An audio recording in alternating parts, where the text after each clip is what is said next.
बाबा जो कलाम बुधो शाह जो कलाम बुधो बाबा जो कलाम बुधो शाह जो कलाम बुधो धरती जे पुट च पैरियो सलाम बुधो। Bismillahirrahmanirrahim. Assalamu alaikum. Welcome to it. I made easy episode number 8. This time it's Sur Samundri. इस बेत में शाह साहब कमाल करते हैं। इस बेत में जुर्रत, हौसला, बहादुरी और उन लोगों की बात करते हैं जो विजनरी होते हैं और उनकी खूबियां बयान करते हुए कहते हैं, थारे खेड़ाऊ मथे मिठे मोटिया। हरे पानी यानी समुद्र की बात करते हैं क्योंकि उस वक्त ट्रेड जो है वो सी के थ्रू हुआ करता था। तो उन बहादुर लोगों की जो स्ट्रगल है, जो मेहनत है, उसके बारे में कहते हैं कि समंदर को खेड़ते थे। इन सिंधी मीन्स इट्स स्ट्रगल, लगे रहते थे, जुर्रतमंदी से अपनी मंजिल की तरफ गामजन होते थे एंड गिव अप नहीं करते थे। ये नहीं कहते देखते थे कि सी कितना रफ है, बट विजनरी थे क्योंकि मंजिल की तरफ देख रहे होते थे।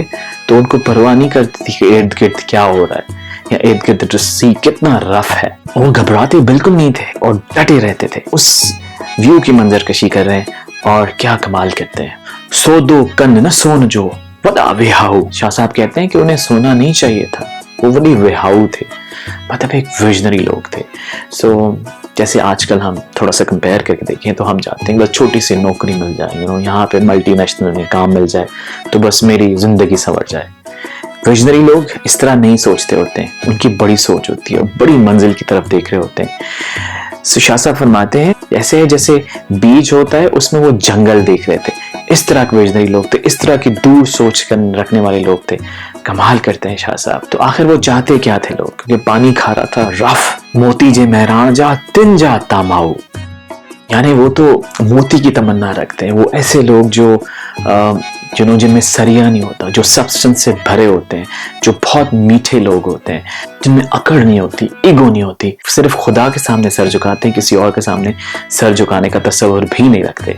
सो जितना ज्यादा सब्सटेंस होता है उतने ज्यादा मीठे होते हैं और उतनी ज्यादा ह्यूमिलिटी उनमें होती है। उनकी बात करें शाह साहब। और फिर कहते हैं सामुंडी साऊ लंका लो पे आया। और जब वापस आते हैं अपने घरों की तरफ तो लंका जो है उसको लूट के लेके आते हैं। और वो जो खारा पानी होता है, जब सफर का आगाज किया होता है, जब वापस आते हैं तो उस खारे पानी को भी मीठा करके ही लौटते हैं। ये पैगाम है शाह साहब का। सो आज सिंधी कल्चरल डे है 5 दिसंबर 2021। आप सबको मुबारक हो, ना सिर्फ वो लोग जो सिंध में रहते हैं बट पूरे पाकिस्तान में और पूरे वर्ल्ड में जो सिंधीज रहते हैं, नॉन सिंधीज रहते हैं, सबको कल सिंधी कल्चरल डे मुबारक हो। और आए जरा इस सिंधी कल्चरल डे पे अज़म करते हैं कि we Sindhis, Pakistanis and everybody around the world, हम कोशिश करेंगे कि हम अवेयरनेस पैदा करें लोगों में। हम कोशिश करेंगे कि हम लोगों को सिखाएं कि डांस हमारे कल्चर का हिस्सा है, फूड हमारे कल्चर का हिस्सा है, उसकी डिपिक्शन भी लाजमी है, ज़रूर करना चाहिए। But at the same time what is pinching us, उस पर भी फोकस करना चाहिए। अवेयरनेस नहीं है, लोगों को मेहनत करने का पैगाम दें, लोगों को शॉर्टकट्स ना सिखाएं, उनको फारसाइटेड बनाएं, उनको विजन दें, उनको कोई मिशन दें ताकि वो उस डार्कनेस से निकलें।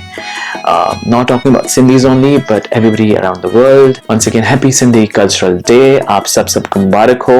जिए सिंध, जिए पाकिस्तान, and जिए Latif. Thank you very much.